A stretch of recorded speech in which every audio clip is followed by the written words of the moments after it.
Decía Ledicia, é fermoso nome ese, verdad? Moito máis bonito que Leticia, ademais non sona nada de monarcas bubónicos. Pero galego puro, non? Decía que os do PP, os do partido podre, os do partido patibulario, andan a comprar votos. Teño que corrixila. Non andan a compralos, andan a roubalos. Porque nin siquiera pagan por eles. Hai poucos días que estivo Alberto Núñez de Los Peares en Os Peares, ese lugar maravilloso, non? Encrucillada de ríos e de provincias, onde dis que naceu e onde quixo fuxir porque ten complexo de aldeano cando ser de aldea hoxe é un signo de cultura, cando as cidades están convertidas en o seo da barbarie como as do PP. Pois dixo nada menos que si conseguimos non sei cantos escanos en Ourense, porque sí que é moi importante para eles, pensan que Ourense é terra conquistada, que todos os cidadáns e cidadás ourensáns están convertidos en súditos e a piques de ser ovellas. Había 500.000 ovellas en Ourense no ano 30, desapareceron todas porque foron sustituídas por xente do BP. Bueno, pois...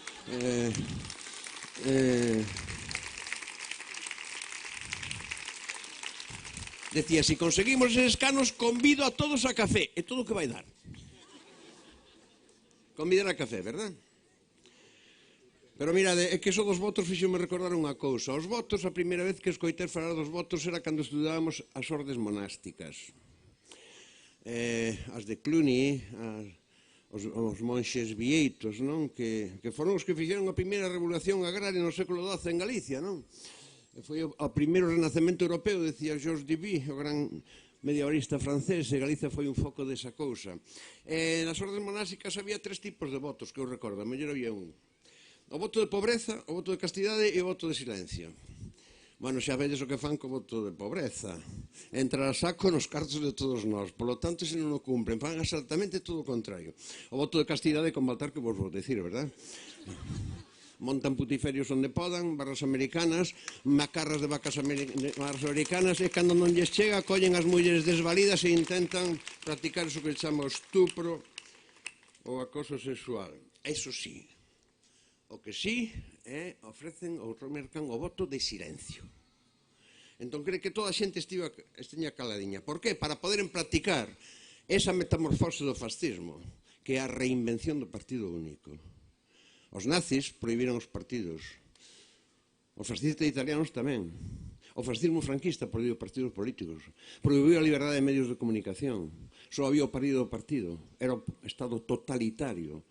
Bueno, pois estes non fixeron tal cousa, pero en canto tiveron maioría absoluta, convertiron a maioría absoluta nun partido único. Pois Yolanda e máis eu, por exemplo, levamos 4 anos padecendo o partido único no Parlamento de Galicia, que o convirtiron primeiro nunha cámara de gas e despois na Casa dos Mortos de Dostoyevsky, aquela que estaba en Siberia, había neve que era H2O solidificada e Núñez confundiu coa neve, esa nieve que chaman en Gringolandia, que nas Rías Baixas chaman fariña. Bueno, que lle pregunten a Marcial Dorado.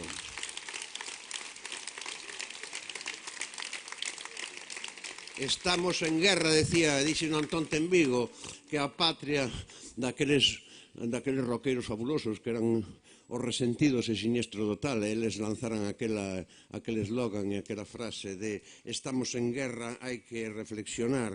Levamos 30 anos de guerra, de bombardeos, e senón que son os incendios, cada verán arden os montes, será que bombardean. Que pasa cos industrias? Van todas, revéntanas polo aire. O sector naval, que pasou? Que pasa con todo o agro? Están nunha política de exterminio, é guerra. Levamos en guerra 30 anos, é unha guerra na que o pobo tivo que mobilizarse sistemáticamente, os cidadáns defendendo que debían defender os magnates das finanzas das empresas, o que defendía o Estado. Cando foi o Prestige que ocurriu, aquilo que dixen eu no Parlamento de Galicia, esmerrellouse o Estado porque estaba o gilipollas del señor de los hilillos, e como digo o seu nome, non me poden castigar por insultalo, aparte de que eu nos insultos digo unha cousa, dixen unha vez no Parlamento, non é un insulto, é unha definición, decía don Ramón María del Valle Inclán.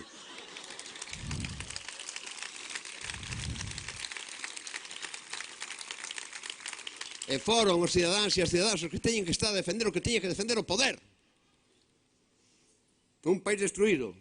E só está a esperanza, como decían as miñas compañeras e compañeros, de que o día 25 vindeiro, que xa faltan 3 días nada máis, En Marea, que é a auténtica alternativa democrática que hoxe se presenta por unha razón moi simple. Decimos que a democracia é o goberno do povo, polo povo e para o povo.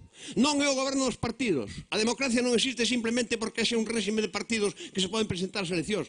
A democracia é cando se garantice que son os cidadáns os que van a exercer a soberanía e controlar o poder.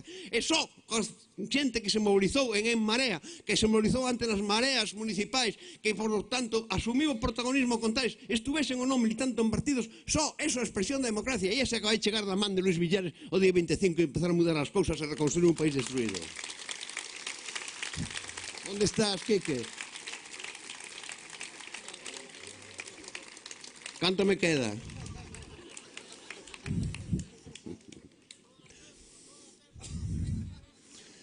Vou rematar.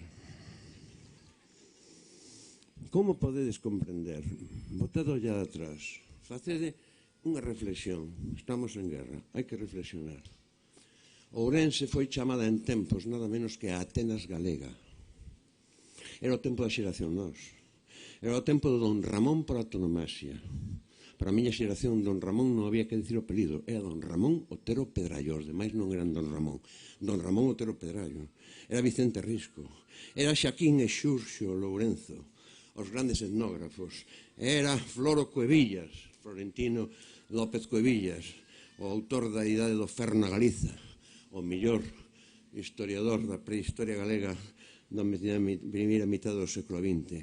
Era o escultor Failde, era de Arturo Noguerol, paseado e asesinado en Ourense, a quen lle dedicou unha das súas prosas, Otero Pedrallo, no libro dos amigos, editado na clandestinidade, editado no exilio, falando de todos aqueles amigos que foran paseados precisamente baixo o franquismo. Logo decían que Don Ramón era de dereitas, conservador, puñetas. É o Ourense de Eduardo Blanco Amor, o Blanco Amor da Esmorga, que Ángeles puxo maravillosamente en escena, pero tamén de xente ao lonxe, tamén desa maravilla que é la Catedral e el Niño. Era o Eduardo Blanco Amor, o fillo da florista, como decían as amigas da súa nai, que cando chegou da América por primeira vez decían: chegou Eduardito, fillo da florista, e trae zapatitos de primeira comunión, porque traía zapatos de blancos e negros. E é o Ourense de Xesús Ferro Couselo. Pero tamén é o Ourense de Salvador Rei, fundador do PSG na clandestinidade e inspirador da Asociación Cultural Ourense. É o Ourense de Manolo Peña Rei, que ainda está aquí, afortunadamente, fundador do Partido Comunista de Galicia. É o Ourense de Pepe Rodríguez Peña, fundador do Partido Nacionalista Galego. Eso sí que era unha alianza de clases. E están aí, uns na memoria e outros vivos, afortunadamente, como Manolo. Pero tamén era o Ourense dos que chamou riscos artistiñas, que artistiñas tiñan pouco, eran grandes artistas, do Virxilio, do Xosé Luis de Dios, dos Quesadas, Xaime e Antonio, de Buciños, de Huete, de Xever Pousa, de Cisclo Manzano, de Luis Borrajo. Como é posible que unha terra como Ourense, unha cidade como Ourense, que produciu todo isto, poda estar nas mans de sátrapas absolutamente ignaros, indocumentados, absolutamente analfabetos, unha especie de androides? Eso que hai que acabar dunha vez. E tedero na man o día 25.